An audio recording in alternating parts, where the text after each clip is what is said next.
Welcome, one and all, to The Late Show. I'm your host, Stephen Colbert. Now, there is...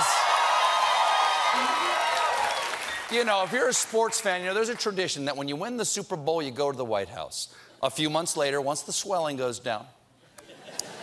Well, Super Bowl champion Philadelphia Eagles are supposed to be at the White House today, but last night, the White House press office issued a statement from the president that said the Eagles were disinvited because they disagree with their president because he insists that they proudly stand for the national anthem, hand on heart, in honor of the great men and women of our military and the people of our country. But here's the thing. No Eagles players took a knee or stayed in the locker room during the anthem last season. So Donald Trump is blaming a group of black guys for something they didn't do. They'll have to rename the Eagles the Central Park 53. But Fox News never lets the truth get in the way of a good story. So they ran a segment last night on the disinvitation alongside images of the players taking a knee. Eagles tight end Zach Ertz pointed out on Twitter that was actually footage of him praying before games with his teammates well before the anthem. No, come on, look, it's an honest mistake. Fox News also thought this picture was Jesus calling a touchdown. Woo! Woo!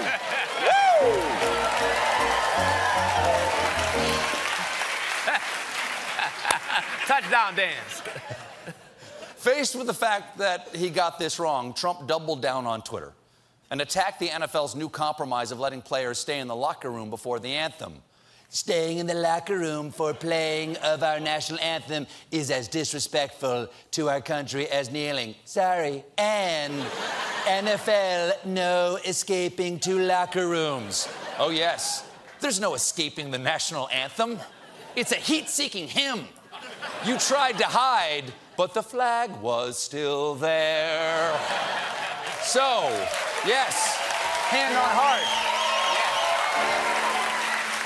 Bright eyes, full hearts, I don't know. So if the Eagles didn't protest the anthem, then why did Donald Trump cancel this event? Well, I'm guessing maybe, possibly, because the only people planning to attend from the team were 2 or 3 players, the owner, and the mascot. Oh, that explains a lot. The mascot was coming. Well, that's why he canceled. We know Donald Trump is afraid of eagles. So... Better watch out, Joe Walsh, Don Henley. So it's crazy, but here's the extra crazy sauce. When Trump disinvited the Eagles, he didn't cancel the event. He announced it would be holding a different type of ceremony, one that will honor our great country, pay tribute to the heroes who fight to protect it, and loudly and proudly play the national anthem. Yes, forget the Eagles. We're going to celebrate the symbols of our country, like eagles. And since there would be no eagles there, the White House was forced to rebrand today's festivities as a celebration of America. Now, there's an idea. A celebration of America and all it stands for right in the middle of the summer. I think this could work. Let's get some fireworks, maybe a big parade. Call it the 5th of June. And...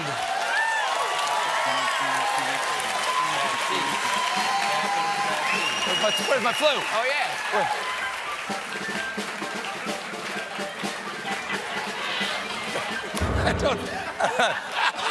That turned into a jig.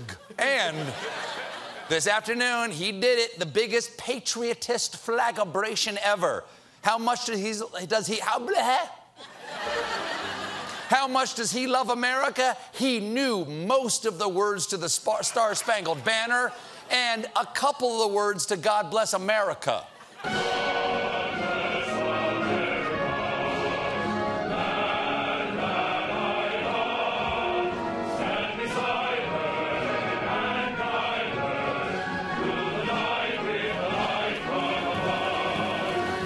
Now, he's got to rest. He's got to rest. He's singing so hard, he's got to rest. Now, it's kind of hard to hear what the president is not really singing. Luckily, CBS News has required exclusive An exclusive version of the president's isolated mic. Jim? God bless America. Let's eat a dove.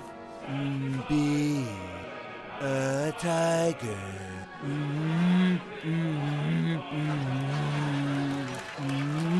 Bread to the prairies.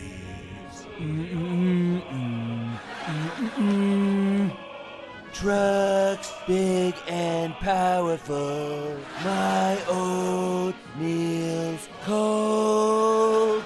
I miss Melania. I'm old and alone. Beautiful. Beautiful. Right on, Kate. Right on there. Right on there. Amazing. But Philly is not taking this lying down, because the only time a Philly fan is lying down is in his own vomit after winning the Super Bowl. The mayor of Philly. Don't encourage them. Don't encourage them. The mayor of Philadelphia released an official statement saying, disinviting the Eagles from the White House only proves that our president is not a true patriot, but a fragile egomaniac obsessed with crowd size and afraid of the embarrassment of throwing a party to which no one wants to attend. And the mayor's...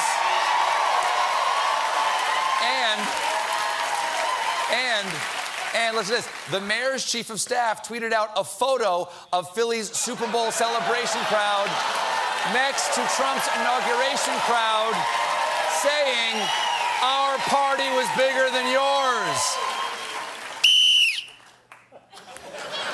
That's a personal foul. Totally necessary roughness. First down.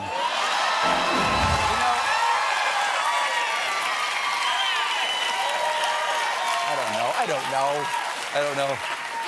You know, they fill these with potpourri. I didn't know that. That's very nice.